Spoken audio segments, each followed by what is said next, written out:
Boa noite, irmãos. É bom estarmos juntos novamente, tendo esse momento em torno da palavra, tendo esse momento para orarmos ao Senhor, para cantarmos louvores ao Senhor. Quero dizer a você que a gente está com muita saudade de você. Temos orado, todos nós, orado ao Senhor para que esse tempo de distanciamento passe logo, para que nós possamos estar juntos novamente, reunidos como igreja de Caraí e juntos louvando, bendizendo o Senhor.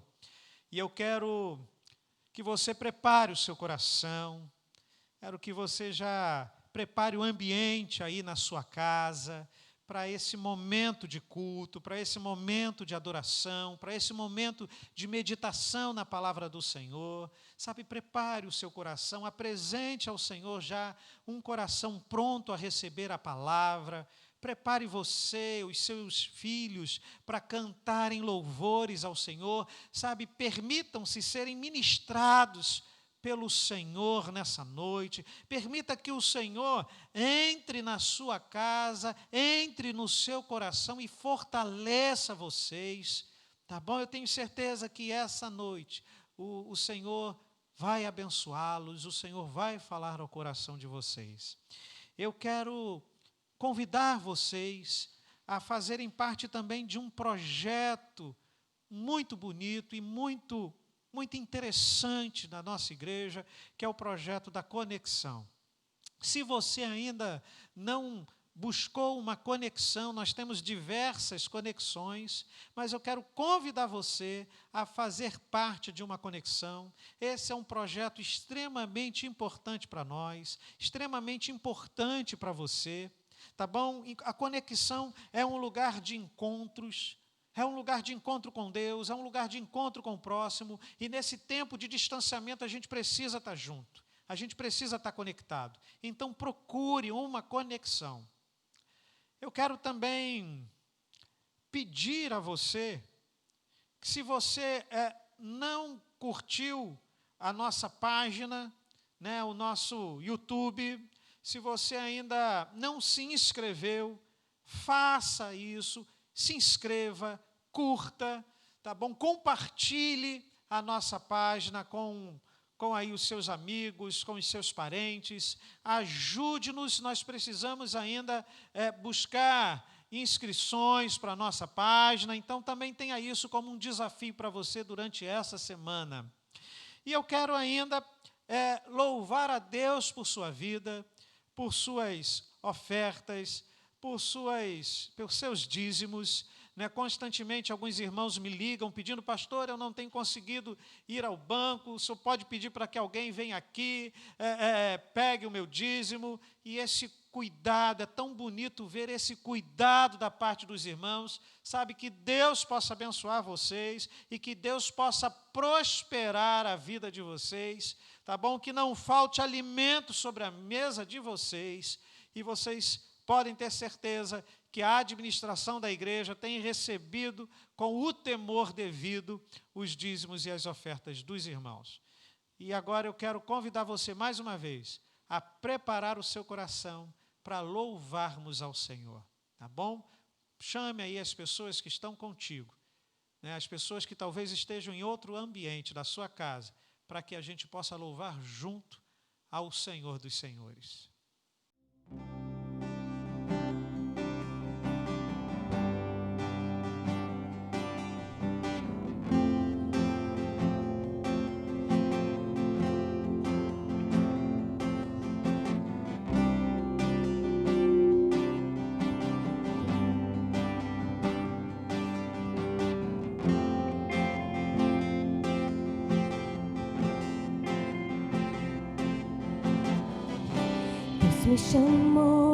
Deus me chamou para tudo abandonar.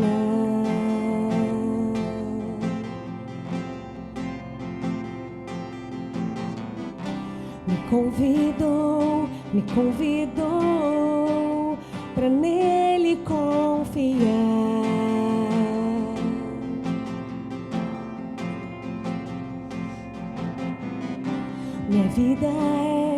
Minha vida é oferta oferta em seu altar.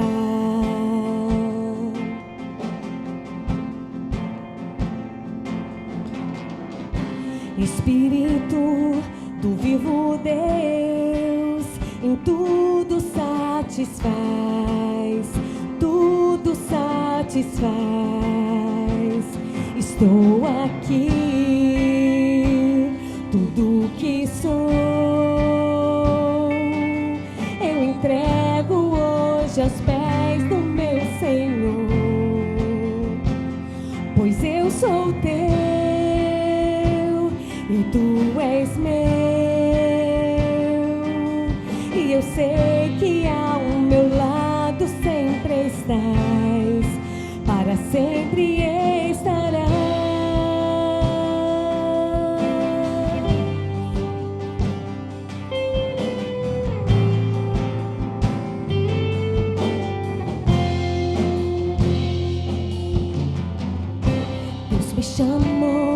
Deus me chamou para tudo abandonar.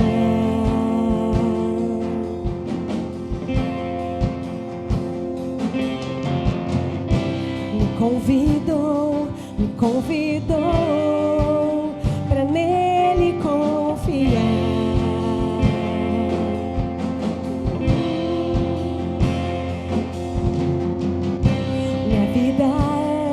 Minha vida é oferta em seu altar.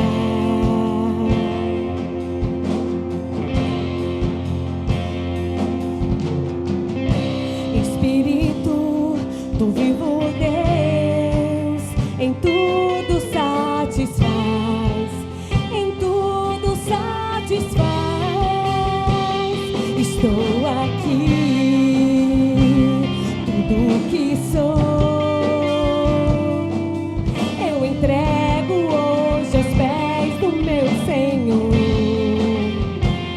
pois eu sou teu e tu és meu, e eu sei que ao meu lado sempre estás. Estou aqui,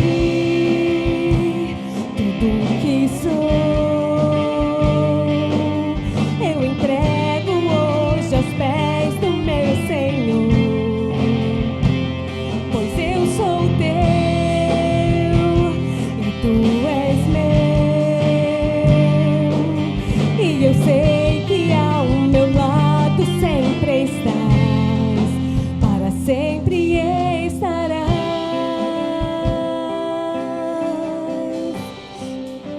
Obrigada, Pai. Obrigada porque o Senhor sempre está ao nosso lado, Jesus. Receba a nossa adoração, Pai.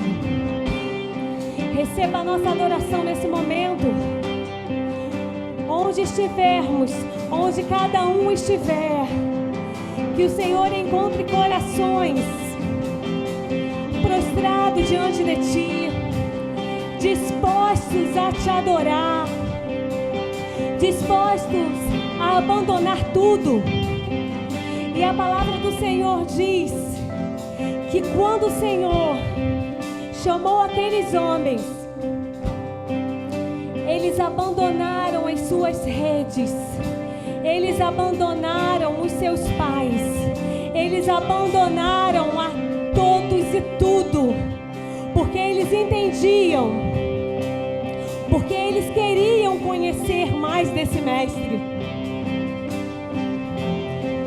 Eles não ficaram com dúvida, eles unicamente aceitaram o chamado do Pai. O Senhor hoje não espera que você abandone as suas redes. Mas o que é que o Senhor espera que você abandone? O que falta você abrir mão para entender e para dizer ao Senhor: Senhor, eis-me aqui, porque Tu és tudo que sou, Tu és tudo que tenho, Jesus, e aos Teus pés eu me prostro. Que o Senhor ministre no teu coração o que você precisa abandonar, e que o seu desejo seja adorar ao Pai, provar que Ele você venha declarar: o Senhor é bom, o meu ser te deseja, todo o céu te adora. Provei e pude ver que tu és bom, sempre tu reinas, teu trono é eterno, pra sempre cantarei que tu és bom, o meu ser te deseja, todo o céu te adora. Provei e pude ver que tu és bom, pra sempre tu reinas, teu trono é eterno, e pra sempre cantarei que tu és bom, meu ser. O meu ser te deseja, todo o céu te adora. Provei e pude ver que tu és bom, pra sempre tu reinas, teu trono é eterno, pra sempre cantarei que tu és bom. Estou aqui, declare tudo que sou, eu entrego hoje aos pés do meu Senhor, pois eu sou teu e tu és meu, e eu sei que ao meu lado sempre estás, para sempre estarás. Obrigada, Pai. Obrigada pela tua presença, Jesus. Obrigada porque o Senhor não nos abandona, Jesus. Aleluia, Jesus.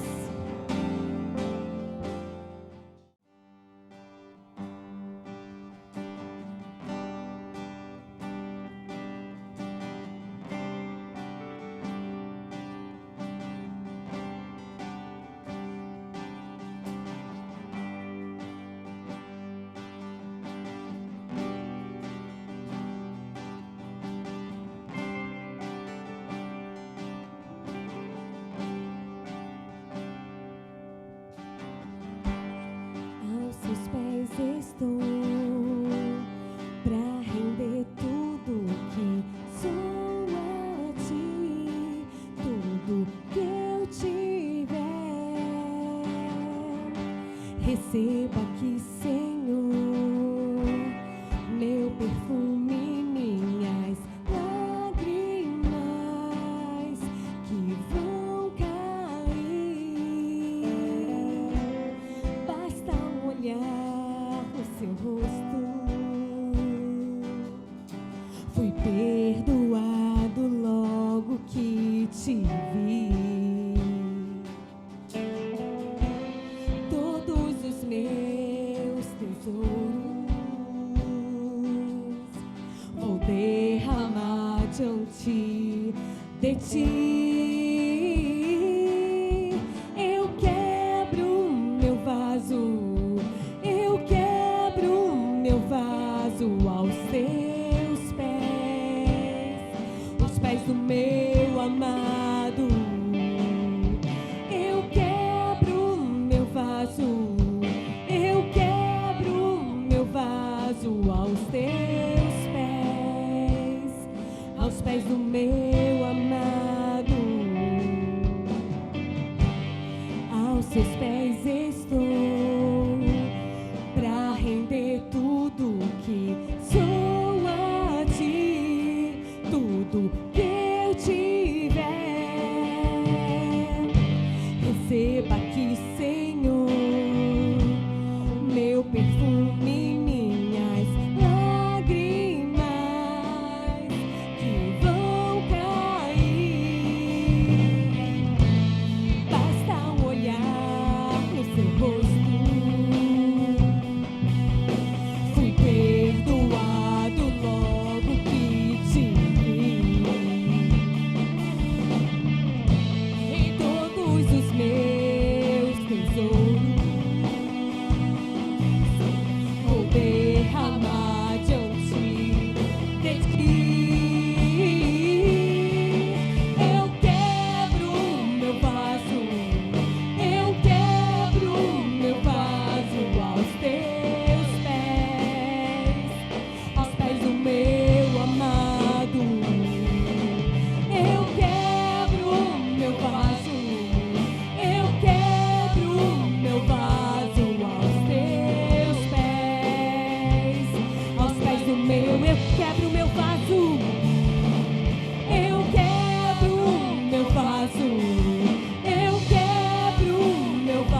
meu amado.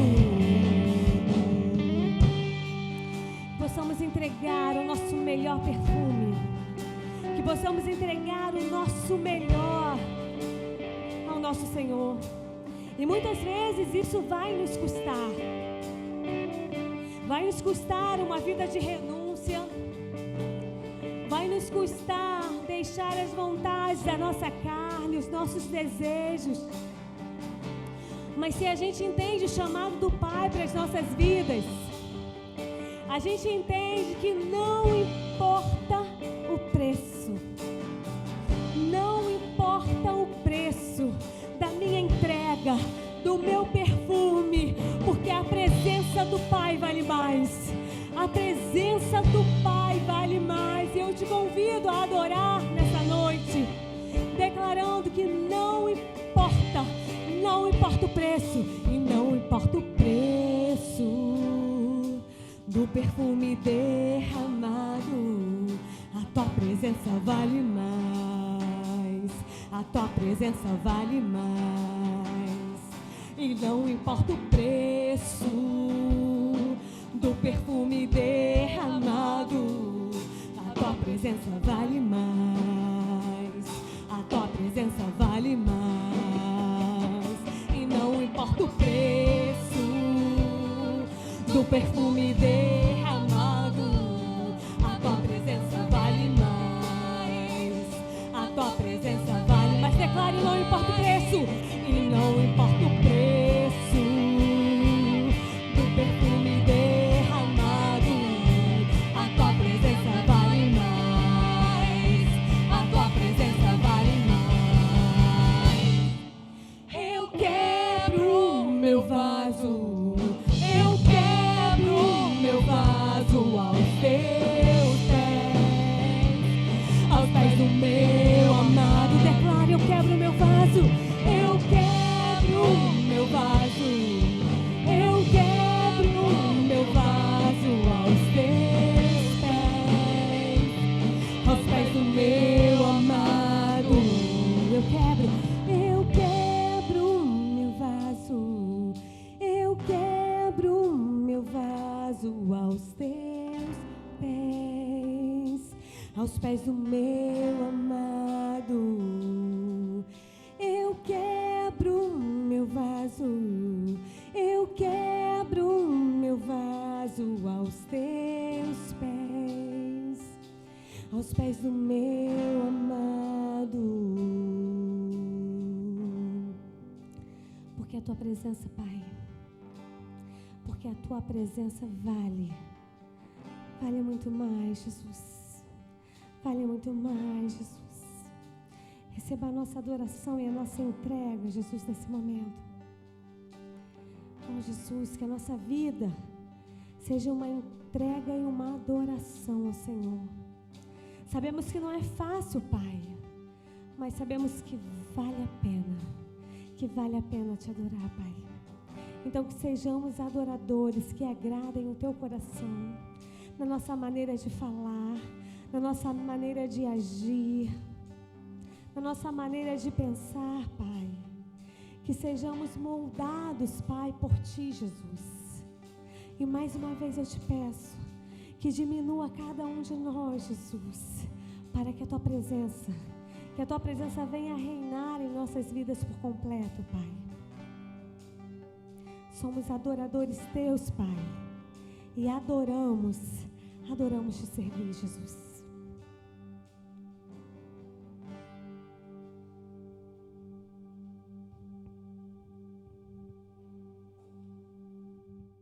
Eu convido você a abrir a sua Bíblia no livro de Números, no capítulo 11.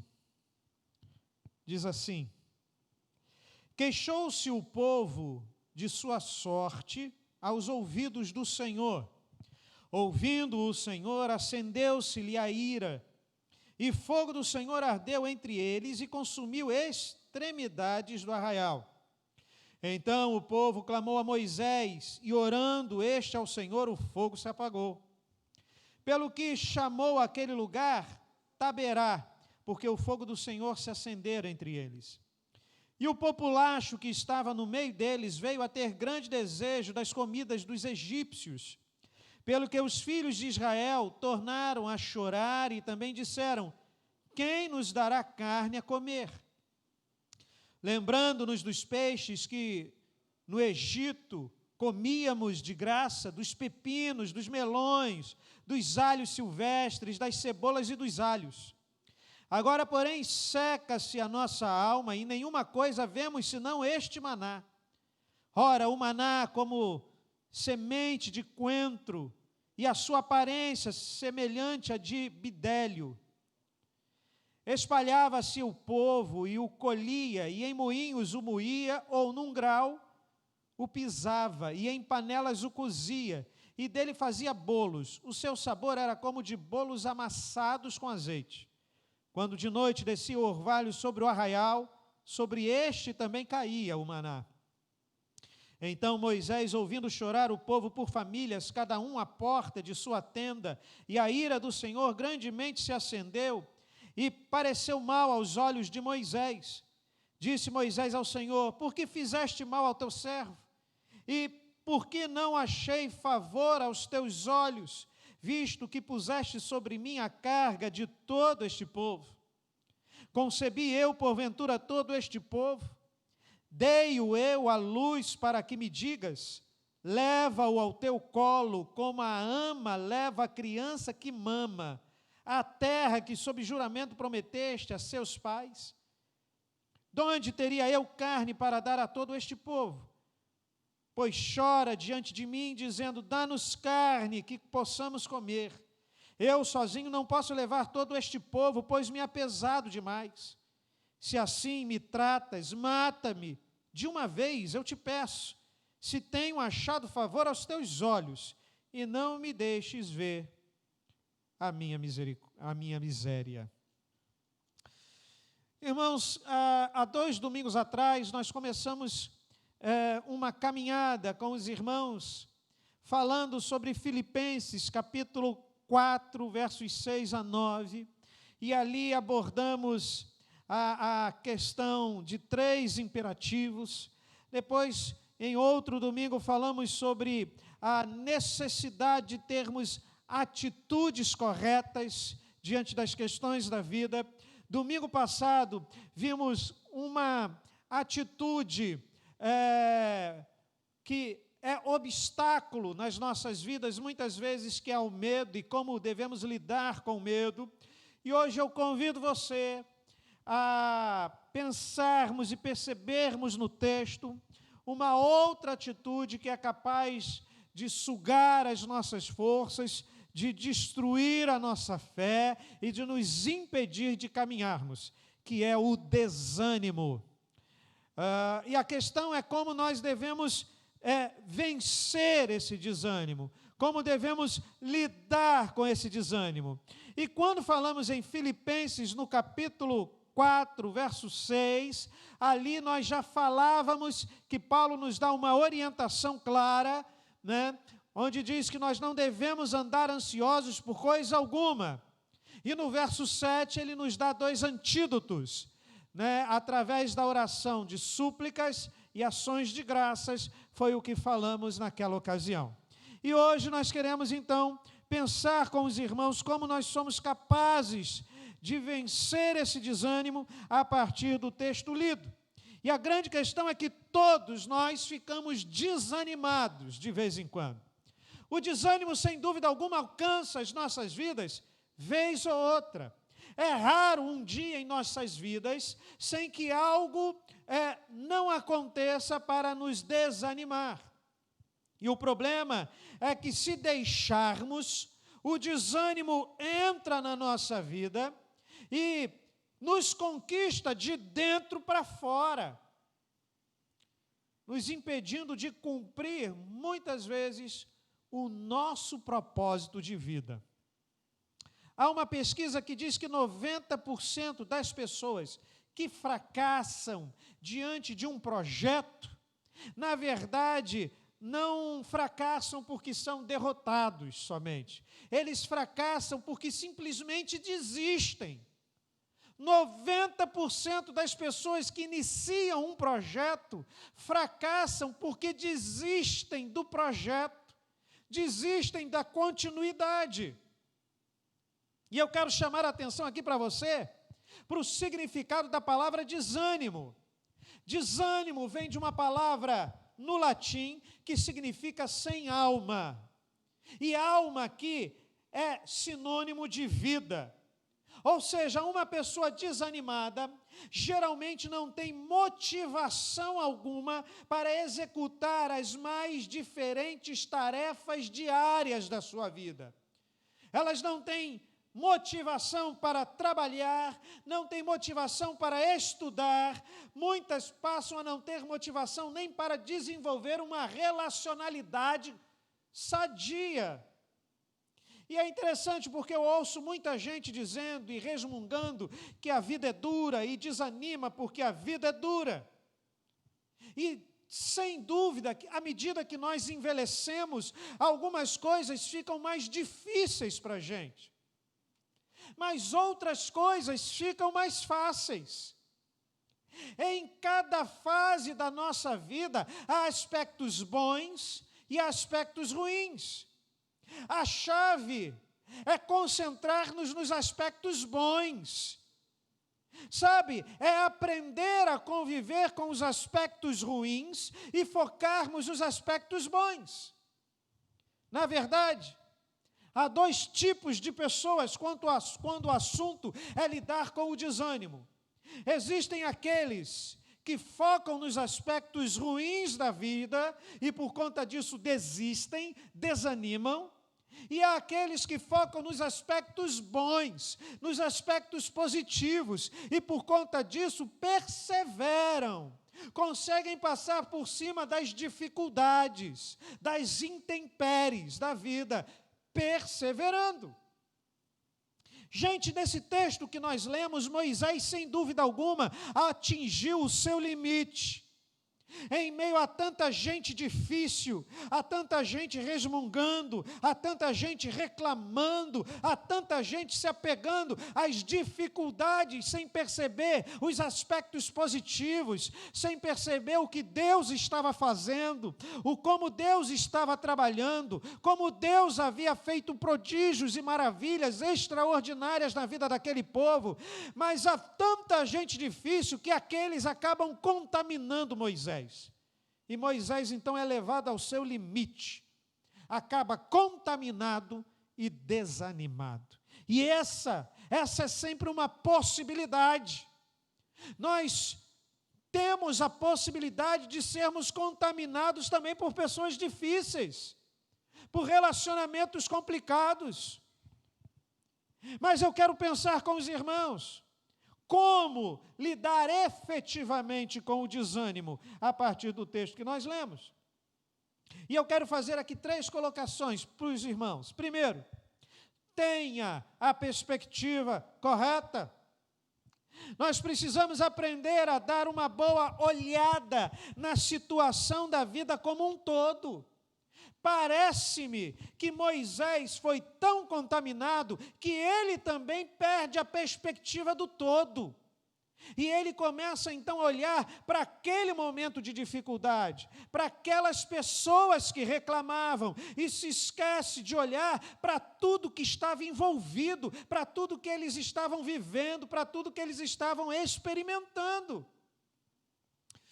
Em 1991, no Grande Prêmio, no GP do Brasil de Fórmula 1, Ayrton Senna estava na frente com a sua McLaren, e restando 10 voltas para o final, a diferença do Ayrton para o Patrese, que era o segundo lugar, era de 36 segundos. Faltando 10 voltas, Ayrton Senna começa a perceber que ele estava com problemas no câmbio da sua McLaren. E começa, então, a ter dificuldades e percebe que o câmbio havia quebrado. Ele, então, segura a sua McLaren, ele tinha tudo para desistir, tinha tudo para desanimar, Faltavam ainda 10 voltas para o final. Patrese estava ali, colado nele, apenas 36 segundos depois dele. Mas Ayrton Senna conduz a sua McLaren nas 10 voltas finais, usando-se para isso apenas da 6ª marcha. E ele, então, num esforço físico sem igual, ele vai conduzindo a sua McLaren. A cada volta, a partir da 7ª volta, a cada volta, Patrese reduzia a distância de Ayrton em cerca de 4 segundos. E Ayrton ali conduzindo a sua McLaren apenas na 6ª marcha, segurando aquele carro na 6ª marcha. Até que, faltando 3 voltas, para a coisa piorar, começa a chover. E se fosse talvez um de nós teríamos desanimado. A gente teria pensado, não, esse é o fim. Esse é o fim, o câmbio está destruído, agora a chuva piorou a situação, eu mal estou conseguindo segurar o carro na 6ª marcha com a pista seca, agora com a pista molhada vai ser impossível. E Ayrton Senna não desiste. Ele não olha, ele não fixa para as dificuldades, mas ele olha para o todo. E ele conduz, então, a sua McLaren, sem o câmbio, com chuva, até o final, e vence de forma extraordinária o grande GP de Fórmula 1 do Brasil. Gente, independente de quão sombrias as coisas possam estar num determinado momento das nossas vidas, há sempre razão para termos esperança. Nós não podemos e não devemos perder a nossa esperança. A nossa esperança não se baseia em circunstâncias. A nossa esperança é ultra circunstancial. A nossa esperança tem um nome: Jesus Cristo. Sabe, esse povo murmurador, sem dúvida, havia perdido a perspectiva correta a respeito da sua vida. Mas parece que Moisés, por um momento, também perdeu. Talvez ele tenha também se esquecido de quem o havia vocacionado, de que aquela obra não era dele, Moisés, mas era do próprio Deus. Talvez ele tivesse se esquecido de olhar para aquele que o capacitou a desenvolver aquela obra. Talvez ele tenha se esquecido da soberania de Deus, tenha se esquecido do poder de Deus. Isso já passou, você já experimentou isso? Se esquecer de que Deus está no controle, se esquecer de que foi o Senhor quem te chamou, foi o Senhor quem te comissionou, que o Senhor é o Senhor da obra, Ele é o Senhor que tem o controle absoluto de todas as coisas na palma das suas mãos. Talvez isso tenha acontecido com Moisés. E o fato é que nós precisamos aprender a olhar para o problema e enfrentá-lo. Moisés olhou para o problema, mas num primeiro momento parece que ele não teve a energia correta para o enfrentamento daquela dificuldade. Alguém já disse que para cultivar o desespero basta remoer os problemas, e era exatamente isso que aquele povo fazia. Muitas pessoas que passam por contratempos se perguntam por que estão passando por aquilo tudo, mas não vão além disso. Não podem resolver, nós não podemos resolver os nossos problemas ignorando-os, mas nós também não podemos resolver os nossos problemas potencializando-os, apenas estando fitados neles. Uma vez que reconhecemos o nosso problema, a gente precisa agora se concentrar nas possíveis soluções para o problema. Você já conhece o seu problema. Pare de potencializá-lo, pare de se deixar levar por ele. A questão é como solucioná-lo. E assim, meu querido, nós precisamos aprender a darmos uma olhada melhor ainda nas possibilidades. Não apenas encararmos o problema, mas olharmos de melhor forma as possibilidades. Moisés parece que num determinado momento se deixa levar e é abatido por aquelas reclamações. Mas ele começa a levantar uma súplica ao Senhor. E lembra, alguns domingos atrás nós falamos que súplica parece até um certo desrespeito, porque é um desabafo. E é exatamente o que Moisés faz aqui. Moisés faz um desabafo. Sabe, Moisés coloca aquilo que ele está sentindo. Moisés não mascara o seu sentimento para o Senhor, mas Moisés apresenta, desnuda o seu coração diante de Deus. Tudo bem que esse clamor parece um tanto quanto que embebido em desânimo, mas ele está sendo sincero diante de Deus. Sabe, ele recorre ao Senhor, ele procura uma solução, agora da parte de Deus, e o Senhor responde a Moisés, designa o surgimento de 70 anciãos para auxiliar Moisés. Deus dá o rumo a Moisés, e Moisés cumpre. A grande questão é recorrermos ao Senhor, mas percebermos as possibilidades. Moisés olha as possibilidades e entende que o Senhor está dando a direção para que ele estabelecesse ali 70 anciãos, e é o que Moisés faz.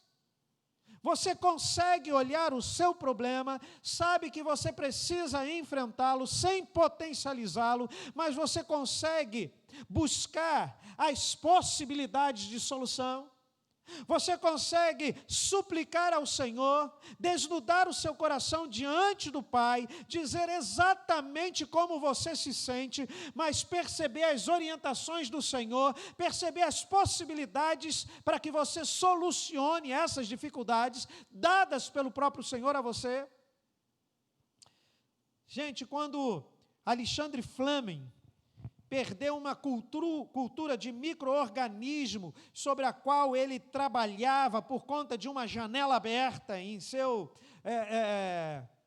no local onde ele trabalhava, em seu laboratório. O mofo resultante em alguns dessas culturas de micro-organismos levou Alexander Fleming a descobrir a penicilina. Perceba as possibilidades ao seu redor.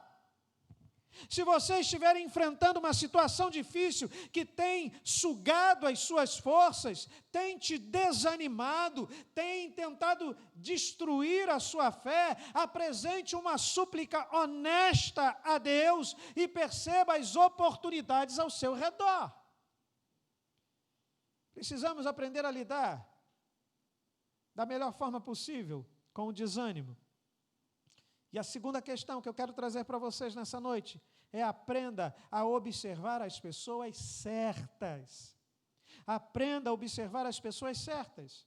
Algumas pessoas têm a capacidade de nos enfraquecer, de sugar as nossas forças, sabe, de sugar as nossas energias. Como a gente vê no texto, esse povo reclamando e contaminando o próprio Moisés. Mas há pessoas que simplesmente põem você para cima, fortalece a sua fé. O texto diz que o povo queixou-se, mas certamente não foi todo o povo. Aprenda a olhar as pessoas certas, aprenda a focar nas pessoas certas. Sabe, se você tem enfrentado dificuldades, desafios, leia biografias de pessoas que tiveram superações. Sabe, leia a palavra. Salmo 19, verso 7, parte A, diz: a lei do Senhor é perfeita e restaura a alma.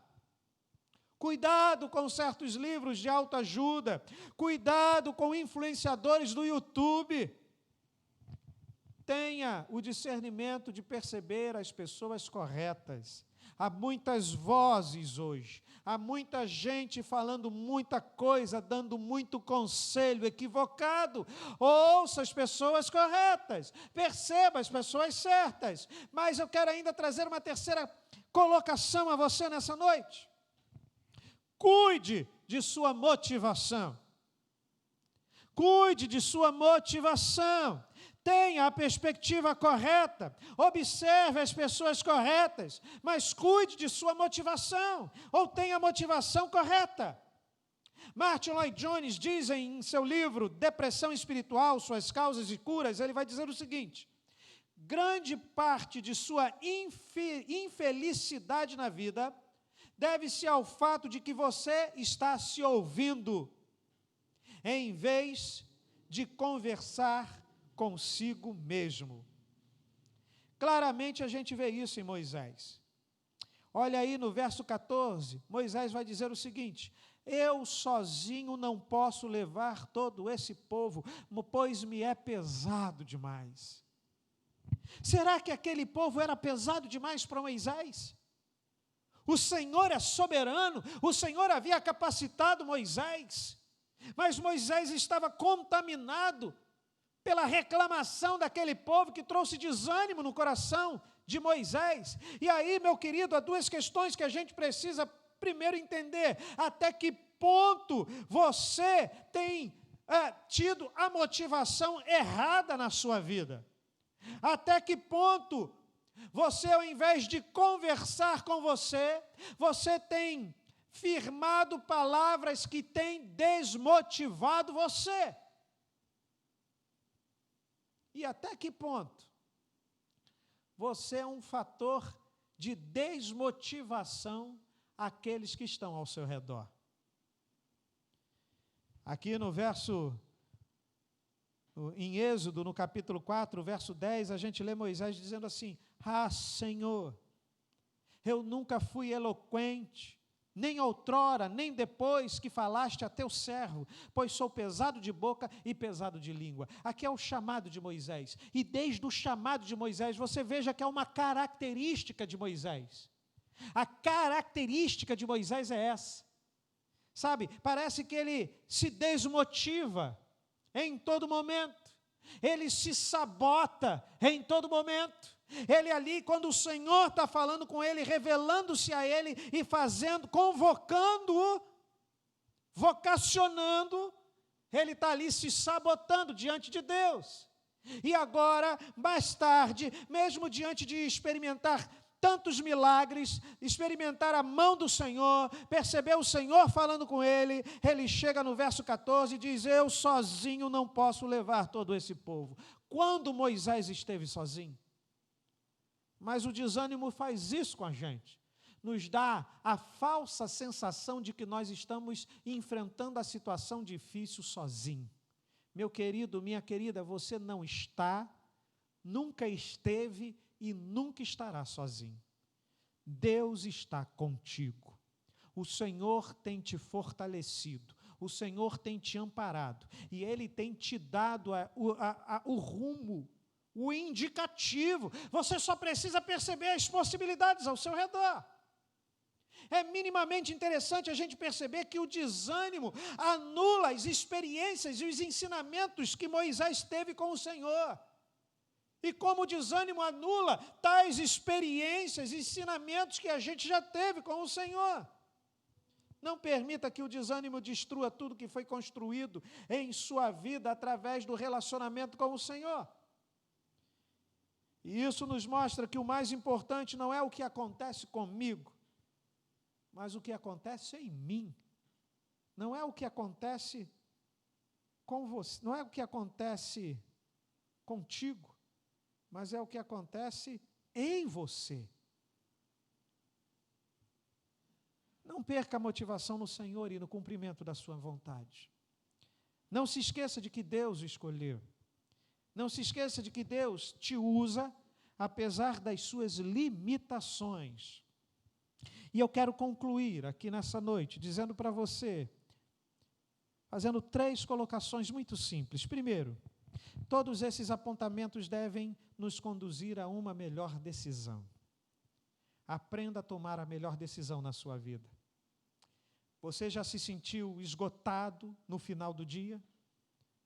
Talvez você se sinta esgotado no final do dia, porque esteja tomando decisões equivocadas, decisões que te levam a gastar energia de maneira errada. Então, tenha a decisão correta. Sabe, peça que Deus te conduza à melhor decisão. A melhor decisão aqui de Moisés não seria desistir de tudo, e ainda bem que ele ouve o Senhor, ele ouve a orientação do Senhor. Segundo, é sempre importante fazer a coisa certa. Ter a decisão, mas fazer a coisa certa. Lembra de Paulo lá em Filipenses, no capítulo 4, no verso 9? Pratiquem essas coisas, faça a coisa certa. Cada um de nós precisa estar disposto a olhar para a vida de modo realista, se ver como realmente é e encarar a verdade. Talvez faltasse isso a Moisés, e ele percebesse que ele era um sabotador sobre a vida dele a vida toda. Preste atenção, em terceiro lugar, preste atenção no momento de tomar a decisão. Isso também é importante. Tem um momento certo das decisões certas para fazer as coisas certas. Muitos tomam decisões quando as coisas não vão bem. Procuram alívio no desespero do vale, ao invés de esperarem pela claridade que vem quando estão no topo da montanha. Não esperem as coisas irem de mal a pior para que vocês tomem determinadas decisões e posturas. Antecipe-se ao problema.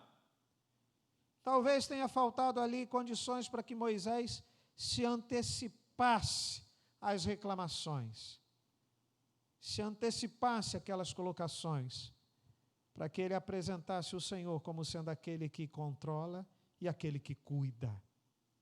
Meu amado, não seja um sabotador de si mesmo. Não permita que o seu relacionamento e aquilo que foi construído na sua vida através do relacionamento com o Senhor seja perdido. Que você aprenda a ter a perspectiva certa, a olhar para as pessoas corretas e a ter a motivação correta.